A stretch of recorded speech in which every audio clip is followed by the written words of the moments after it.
안녕하세요 여러분, 카발로입니다. 오늘은 이 휠너트 조일 때 흔히 알려진 정보에 대해서 간단한 실험을 통해 한번 보여드리겠습니다.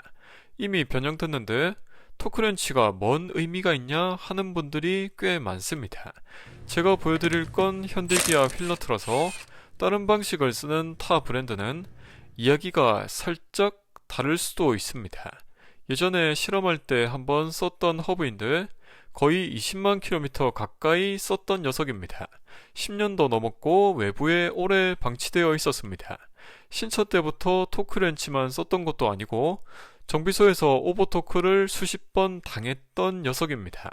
흔히 알려진 대로 나사산이 늘어나거나 변형되었다면 타 차량의 휠너트는 들어가면 안됩니다. 그것도 손으로 쉽게 말입니다. 5개의 스터드 중에서 무작위로 고른 거고 이물질 때문에 조금 뻑뻑했을 뿐 잘 들어갔습니다. 여기 보시는 휠너트와 스터드 모두 30만 킬로미터에 15년도 넘은 것들입니다. 어느 시점부터는 토크렌치를 써서 규정값으로 계속 조였지만 앞서 25만 킬로미터 가까이는 그냥 정비소에서 에어 임팩으로 풀고 조이고 했던 겁니다. 여기 들어가는 휠너트도 상태 보시면 아시겠지만 차량 출고 때부터 지금까지 계속 썼던 녀석입니다. 안쪽 나사선의 약간 검게 변한 부분을 제외하면 상태 이상한 부분도 없습니다. 더 정확한 검증을 위해서 이 탭 다이스 세트를 써볼 건데 이게 휠너트에 맞는 다이스입니다. 오래되고 녹슬고 방치됐던 허브에 끼워보면 잘 들어갑니다.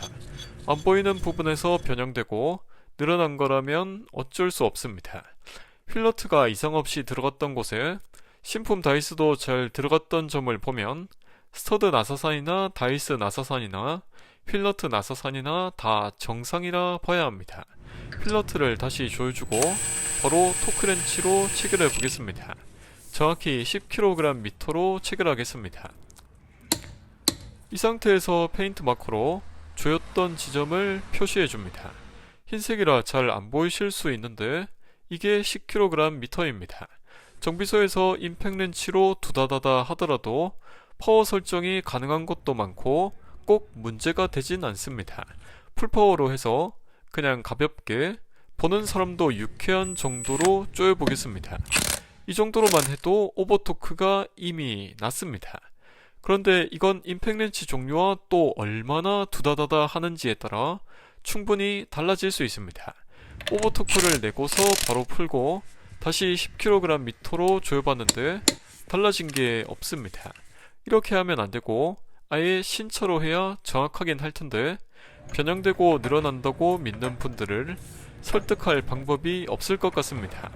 일단 차량을 좀 올려서 휠을 제거해 보겠습니다. 앞서 보여드린 휠너트랑 스터드 모두 엄청 오버토크 많이 냈던 것들입니다. 진짜 겨우 풀었던 것도 있지만 변형되거나 늘어났다고 느껴본 건 단 한 번도 없었습니다. 문제가 생길 정도의 오버토크였다면 그 자리에서 눈에 보이지 않았을까 싶습니다. 아까 전의 허브와는 다르게 여기는 스터드 나사산 청소도 해주고 어느 정도 관리가 된 부분입니다. 그래서 들어가는 것도 부드럽고 변형도 전혀 없어 보입니다. 그러니까 제 생각에 오버토크가 났던 건 사실이지만 소성 변형, 즉 변형될 정도로 오버토크가 났던 건 아닌 것 같습니다. 휠너트를 조이면 탄성 변형이 일어나고 탄성 한계를 넘어서면 소성 변형이 일어나는 건데 이 탄성 한계가 생각보다 높거나 정비소 임팩이 그렇게 세지는 않다는 겁니다. 결론적으로 오버토크보다 소성 변형이 더 중요하고 걱정이 좀 되시는 분들은 탄성 한계보다 낮은 수준의 오버토크로 조이시면 좋을 것 같습니다.